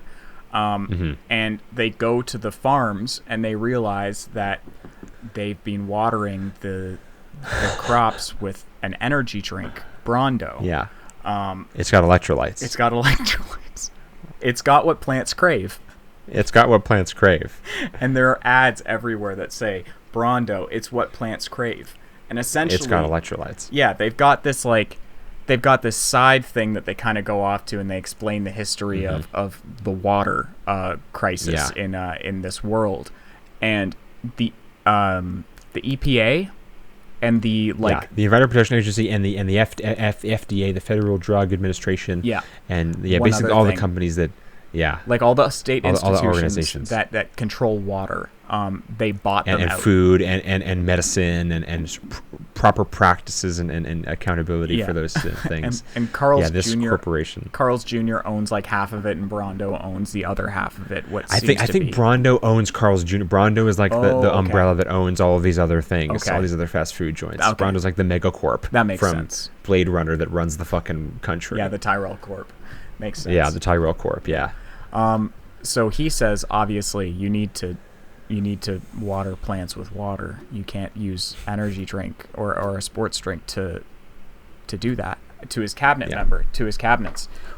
members rather, and they're like completely befuddled by this. They have no idea what he means, and they start asking him. You mean like from the toilet? Yeah, like why would you want to put water from the toilet onto plants? It doesn't have electrolytes. And I thought that water makes plants grow. but plants want electrolytes. It's what plants crave, electrolytes. And that whole scene is very funny. That scene is my favorite. It's just like a good, really good back and forth. And it's kind of like very Abbott and Costello. Yeah, or Dude, Where's My Car? Sweet Tattoo. Didn't he get like Sweet Tattoo tattooed on his back or something like that? Yeah, I think that's right. It's like Sweet Tattoo. What does it say? Sweet Tattoo. You gotta love that kind of back and forth, man. Yeah. So I thought that was really good, and I noticed like in Blade Runner how they have like these weird kind of like newspaper cigarettes, like they're like really big. Did you notice that one guy smoking a cigarette that was the size of a cigar? No, I actually didn't. It was literally like a cigarette that was probably like yay big, and it was just a chonker, and it had like paint on the side that made it look like a cigarette, obviously, and that was just very strange, and I loved that little detail. Like, people can't get enough tobacco; they need to smoke cigars. They need that much nicotine. Like, Jesus Christ, that sounds like the most disgusting and horrible thing that you could possibly smoke. I'm not surprised. I'm sure it just went by to me in a blur with all the other fucked up throwaway gags that were just crowding this film. We forgot to mention that right before the crop, or in that scene with the crops where they're in the field, we get reintroduced to Dax Shepard and Maya Rudolph's characters. They come back. Right, okay, yeah. He wants Dax Shepard to draw him a map to the time machine, and then Maya Rudolph, he's like, oh yeah, she's like my like personal assistant or whatever. Like, I need her to help me and stuff. He like lies to them to get her to stick around. Yeah. So they can potentially escape. Exactly. So they bring her there, the cops do, and they said, yes, she's a whore and she was arrested for not putting out or for like leading people on or whatever. Like, that's a crazy law. I mean, which is super fucked up. Yeah, it's super fucked up. And the way that they talk about her in this is like just reeks of early 2000s gender discourse. Like, not great, not fun. Women to are objects. Yep. Prostitutes don't matter. They're not human beings. Yep. All about everything about it was, and that's big. Yikes. It's gross the whole time, regardless of what point they're trying to make. Because at the beginning of the movie, they established that for her as that's who she is. So that's just, I feel like that is just the mindset of the film, regardless of what point they're trying to make, which I is awful. Yeah, and they're really trying to make a gag out of prostitution here. That's just not like landing hardcore. Any time. It's never landing. And like, they have this whole thing where he thinks she's a painter, instead of yes, like right. being a She prostitute. keeps saying, yeah, she's an artist. He tells her that she never speaks for herself. Yeah. He tells her, oh, you're like an artist. Yeah. You like you like paintings or whatever, and she says yes. Yeah. And then so for the rest of the movie, that oh yeah, like he just invents answers for her to the questions that he asks, like the whole beginning. It feels like the sprout of like some sort of like progressive idea that's never really jumped in on. Like he had written that in as like a relationship dynamic, and then it was just completely axed from it. This is a very short movie too, like despite the amount of content that's in it. Like it's a very short. How much we've talked about it, Yeah, I mean we've been going for like a solid we've been going for 240, almost the running length of the film. Yeah, I would say even more, maybe more. I don't even know. I can't tell without editing, but it's been going a while. And yeah, I don't know, man. I kind of lost my train of thought a little bit. This movie put me through a bit of a loop. I don't know. I liked it. Put you through the ringer a little bit. What's that?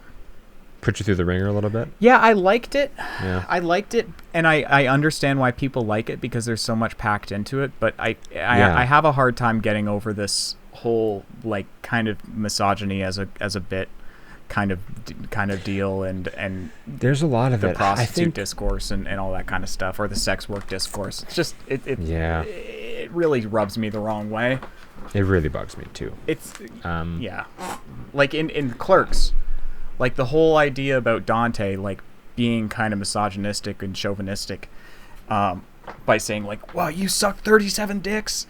Like you're a whore. You're not worth anything. Like even though you're bringing me lunch, like lasagna and that sort of thing." Like that's like a shitty character, or somebody treating a character who's being nice really, really poorly. But this just it just feels weird and kind of wrong. And I guess I kind of glossed over a little bit at a certain point. I took a lot of notes, but like the plot was pretty repulsive to me. Honestly, and I will revisit this movie because I there's a lot of stuff that I missed, obviously, but sure. My God, yeah. Sorry to just spoil my feelings about the movie. Very mixed. Yeah, no. I agree, and I think that like, it seems to have quite a cult following. Yeah, like it Office seems Space. like it's been suggested to me a lot of times by people who are like, "Oh, you got to watch this. It really has its finger on the pulse of what's wrong with society like a decade early." You know what I mean? And watching it, I can't disagree more, and I think those people are giving this movie way more credit than it deserves. Yeah, I think that a lot of that credit probably comes from the context that it was born in, and the fact that it was one of the first movies to actually kind of take on this subject matter in a comedic way, other than like, Terry Gilliam with Brazil. Like this seems to be one of the more popular like kind of comedies about dystopia and that sort of thing. Yeah. And that's obviously a rich subject. Everybody loves that subject. And I think that people like to make excuses for pieces of art that they find like generally funny. Absolutely. Like and there are a couple of gags in this that are good. And there are a couple, points they try to make that are decent. But overall, despite the parts that are good, I finishing this, I was like, well, cool. I guess everything sucks and there's really no hope. Yeah. There's not really a lesson to learn from this. No. Because going into it, I already try to better myself in every possible way and to keep learning new information and to try to spread that new information and to better those around me and to be a good person. So there was nothing for me to gain from this. Yeah, and you know what I mean? feel like if anybody watched this movie and it made them want to be more socially conscious, great. But I doubt it. Yeah. And I think that we're kind of wrapping up at this point because the rest of the movie it's kind of unsubstantial. Like there's not much that happens. It's just kind of like a basic like plot wrap up. So I guess we should probably go back to it before we get to our concluding thoughts. Yeah. Let's just bullet point it really quick, and let's go. I'll bullet point the plot and see if there's anything we want to expand upon. Yeah, you seem to have a better like handle on the actual plot beats of the stuff. Sure. So like we can go through that and extrapolate from there. Cool. So they go to the crops. Oh, they need water. He manages to convince the cabinet that they need water. So They start using water on the plants, and then not even within a week, Brando's stock just tanks, and half the country is unemployed because this company's so big that it employs half of the country. So literally everybody storms the White House and demands that they kill our lead character, Luke Wilson's character. And I will say that, like, I like that whole note. I think that that's probably the last interesting thing that happens in the movie, and Agreed. I hope to not say that again and again and again when we go to more plot beats. But like, that really speaks to like a really, really potent reality in today's like age with deindustrialization and the homogenization of the like industrial sector, with everything being bought up. Like in the 90s and the 80s, you had all these companies conglomerating so they could agglomerate all of their debt and pay a group interest at a lower rate as opposed to a higher individual interest. And all of these companies started to go under.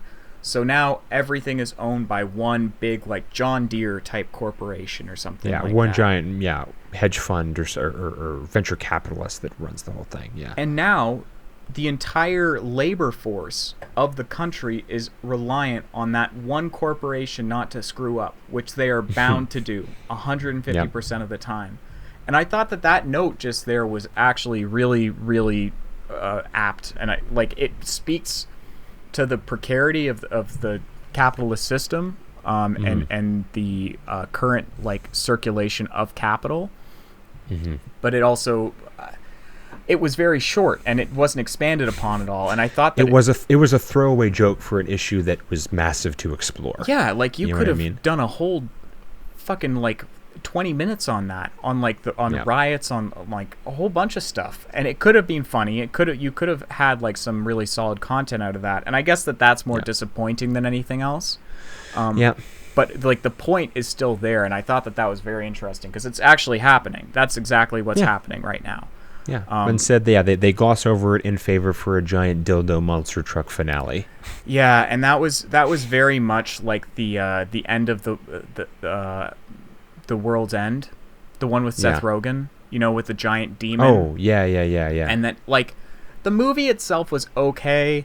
It was funny. It had some funny bits. A lot of really weird rape jokes in them. That had a lot of rape jokes in that movie. Well, what do you expect from that cast of people just hanging out and riffing with each other? Yeah, pretty much. But I was surprised because Jay Baruchel is usually like a pretty, like, he's better than that. Like from when that show Man Seeking Woman. Like, he's a clever I haven't dude. watched that. That's like a kind of like a cyberpunk thing, right? It's kind of like a bit of a dystopian sort of. Oh, it's like God, I can't even describe that show. It's very strange. It's like, I thought it was like an alternate reality thing. It is like an alternate reality thing, but it's like an anthology alternate reality. Like, it's like a procedural sitcom where, like, I almost said Nathan. Jay goes and finds... Nathan for you. Yeah, exactly. Jay finds, like, a woman, and he goes out on a date with her, and it turns out she's, like, she turns into, like, an amorphous, like, blob, like in the movie, like the Blob or something like that. And then he's dealing with trying to date somebody who is an amorphous blob. And then the next episode comes, and it's like nothing ever happened. And it's like another subject. Eric Andre's also in it. It's an interesting show. I didn't I didn't watch all of it, but it reminded like that sort of like kind of surrealist comedy. I'll check that out. Yeah. I've never really given it a shot. I think that it would be worth watching or doing on the show, actually, because it's an interesting topic, or it's an interesting kind of thing. Keep that in mind. Sorry, what were we were on the deindustrialization thing, right? So kind of throwaway joke that I think had a lot more meat to it. That was just like a chicken bone or a chicken wing that's kind of like, you take all the skin off and then you just throw it the meat. It's kind of a waste. But anyway, so what's the next bullet point? They move on to they everyone demands he's get arrested, so they arrest him and they throw him in the what was it? They have a public trial for him, and he's found guilty instantly. Yeah. And then what do they call it? What do they call the actual thing? Like the redemption or something. Oh, like a rehabilitation rally. The rehabilitation. Yeah. They send him to rehabilitation. One night of rehabilitation. Yeah, and if you could survive that, or if you finish that, then you're free. And he's Mm-hmm. like, oh, that doesn't sound so bad. Rehabilitation turns out to be a giant destruction derby with giant monster trucks, and he's in like a shitty little car, and he has to survive. Kind of a David and Goliath type thing. Yeah. Interesting. Yeah, so they give all of these very, uber macho monster trucks with like giant reciprocating dildos and crazy shit on them. Yeah, and they're all called like, you know, the Destructionator and the Annihilator and all that, all this kind of stuff. The Dilldozer and the Ass The Dilldozer. Yes. The Ass Dozer. Yeah. And what's the third one called? The giant one that Beef Supreme drives? The mega one that crushes itself. I can't even it's remember. Too big. I can't remember. Yeah, and it doesn't matter. It was a throwaway joke matter. once again. Yeah. Yeah. But yeah, so and then the rest of the movie is he's in this thing. He's having his action climax where he's just trying to escape these giant trucks and fighting off these crazy guys while Maya Rudolph's character and Dax Shepard's character see that crops are starting to grow. Mm-hmm. So Maya Rudolph sends Dax Shepard with a camera out to the crop fields to get footage of it so that they can show it to everybody and save him. And then, he's just fighting in the arena until eventually they get the video feed. They see that there's plants, and then everyone lives happily ever after because he saved the world. Pretty much, yeah. Like that's the rest of the movie. Yeah, that's the movie. Oh, literally, the climax is like 30 minutes of this, and it's like it's so long. Yeah, it really takes a long time to get through, and I completely glazed over at that point. Truthfully, me too. Like it was just, especially considering how breakneck the rest of the movie is with just constantly jumping around, and then this scene just is like so long. And I think that it was only like maybe actually 10 to 15 minutes, but it felt like it was a half an hour. Like this movie feels fucking long. I wanted to quit it, honestly. I got like halfway through it. I was like, if I wasn't doing this for the podcast and we didn't have something planned about this or planned like to discuss this, I would have just stopped watching and just called it a day. Very fair. Like I don't know. I smoked weed beforehand just to like get myself into the mood, just to be like, funny Mike Judge jokes, but just didn't really ever hit. There were a couple of things in this scene or in this like kind of section that I thought were pretty funny. Tylenol Jones. Tylenol Jones. I liked him. He was dressed in like a NASCAR suit, and he was one of the monster truck drivers. And he was just like a normal guy, but his name was Tylenol Jones. And I thought like literally a 2-second joke, but that was hilarious to me. And the Fox News, I think that I kind of want to bring up Fox News because it's not very far off. It's really not that far off. It's like Fox News shows up. It's the exact same logo. It's the exact same thing. And then like gunshots come through the O. The circle, the O.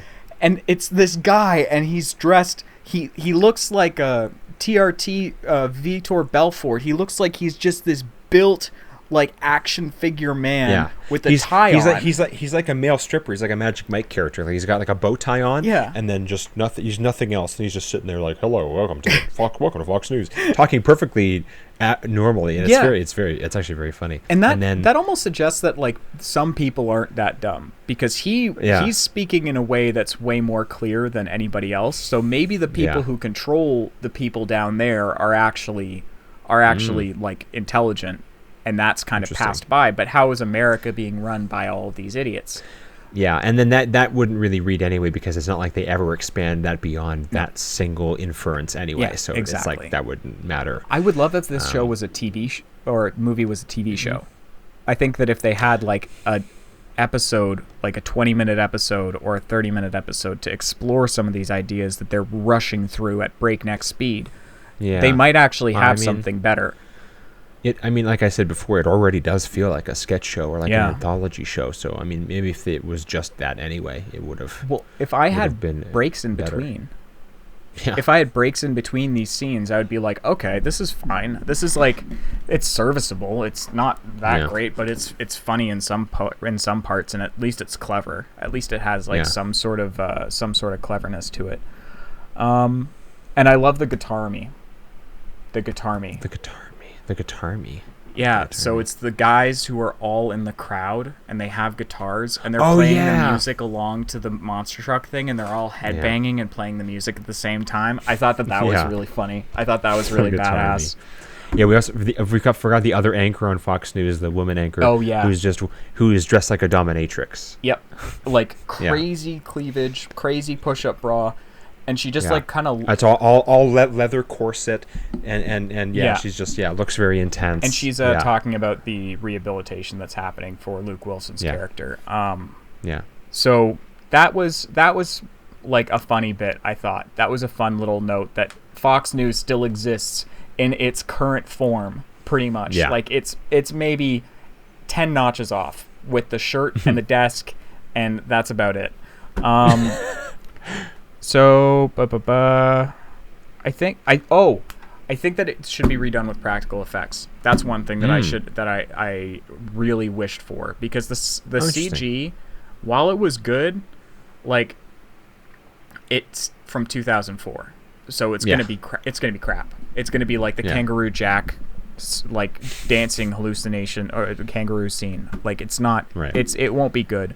So I think that practical effects would work better. The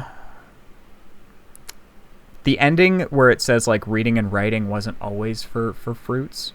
I was kind of like, okay, I guess they're trying to make the point about like what they're saying about their like the use of homophobia as like a plot device.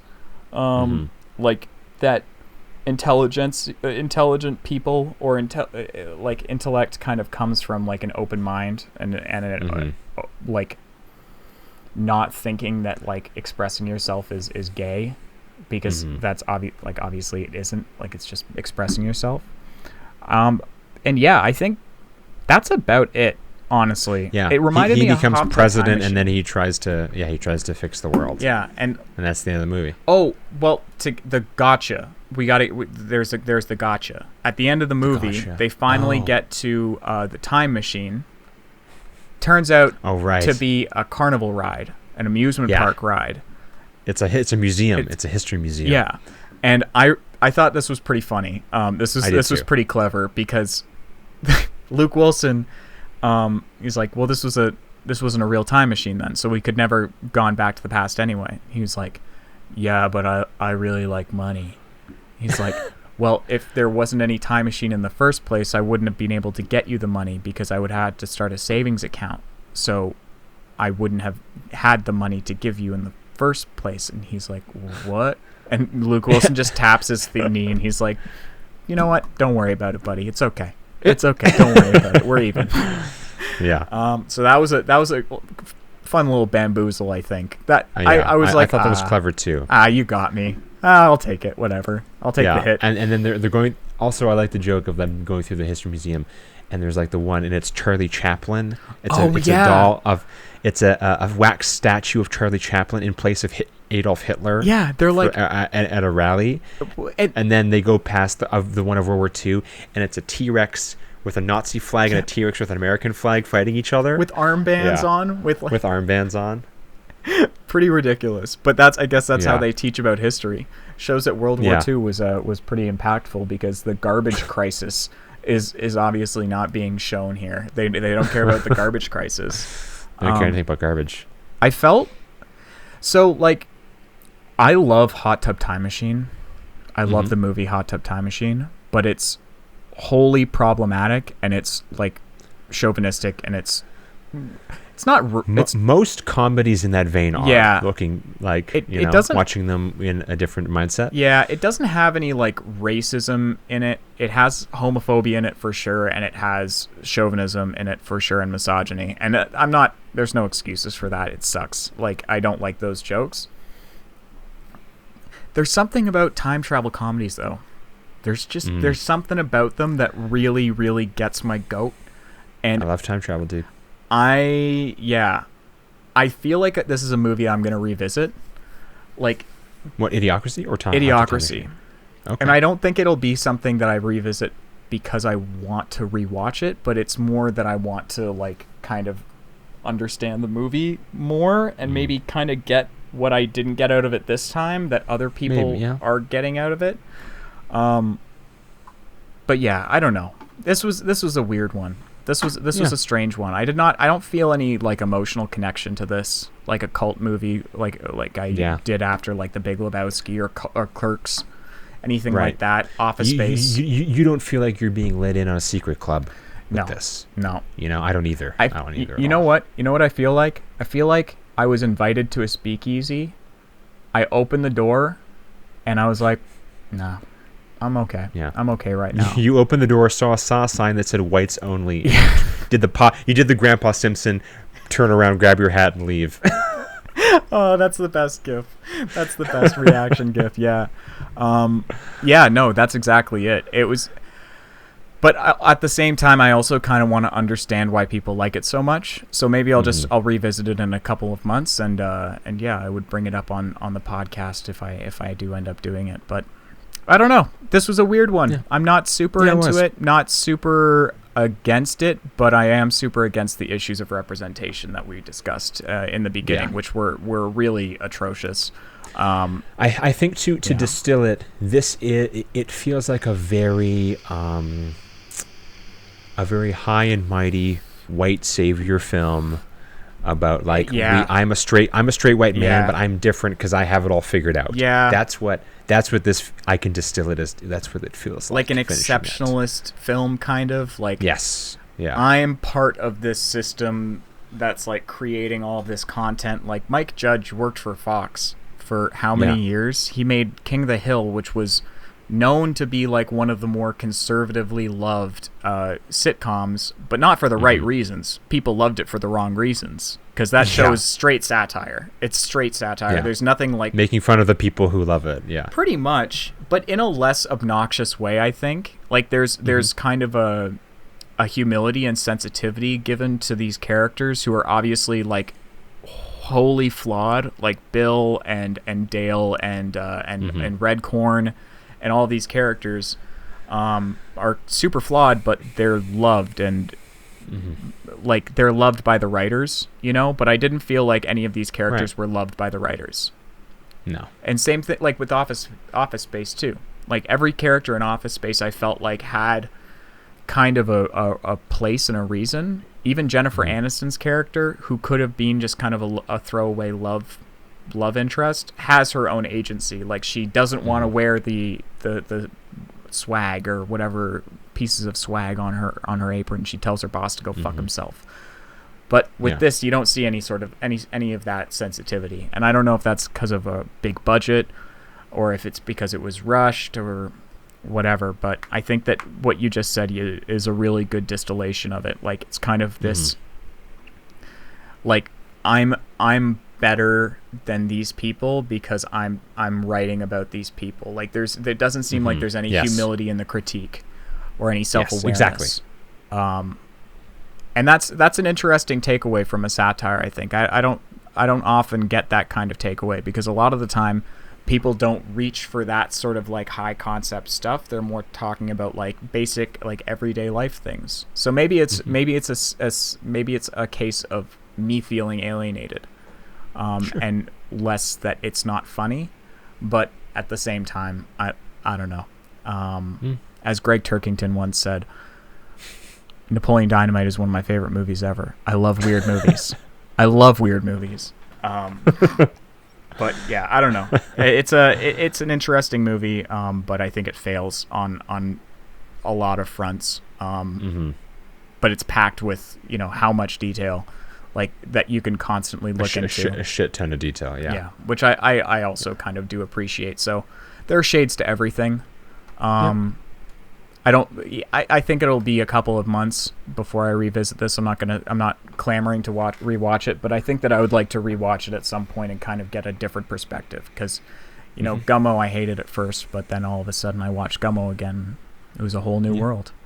That's fair. Yeah, man. Do you have any concluding thoughts? I don't think I'm pretty exhausted about this movie right now. Yeah, fair enough. I think I'm done. I think I pretty much got all the points I wanted to get. I mean I summed it up in a way that I think is how I feel about it having finished it. Yeah. So yeah. Well, it's been a good episode, I think. Yeah, man. Yeah. Thanks. This was great. We got a good 2 hours in of a movie that barely hits 90 minutes. Yeah, so like it's like 180. Yeah, it's 185. I think it's wow. an hour and 25. Well, plus 10 minutes of credits. Yeah, there was a surprising amount of credits actually, because I was Yeah. like timing my shit by the minute, and I was like, okay, Yeah. okay, you got to end now. Roll credits, please. Roll credits. 12-minute credit, please. 12-minute credit sequence. Yeah. But yeah, I hope you guys enjoyed this episode of Videodrones. Please drop a like, comment, and subscribe if you can. And hit that bell. If you haven't already, rather, hit that bell. And we appreciate and love all of you. Thank you for listening to our opinions. If you have any questions, or if you have about like this week's topic, feel free to pop them into the comments, and we can address them next week. Until we get like an overwhelming amount of questions. But we would be happy to address anything anybody else has to say. Any other thoughts from everybody? This is a community. This is a That's group the goal. dealio. Yeah. That's the goal. Okay, man. Well, good talking. Sweet, buddy. And we'll talk soon. All right. Peace. Peace, man. See you, everybody. See ya.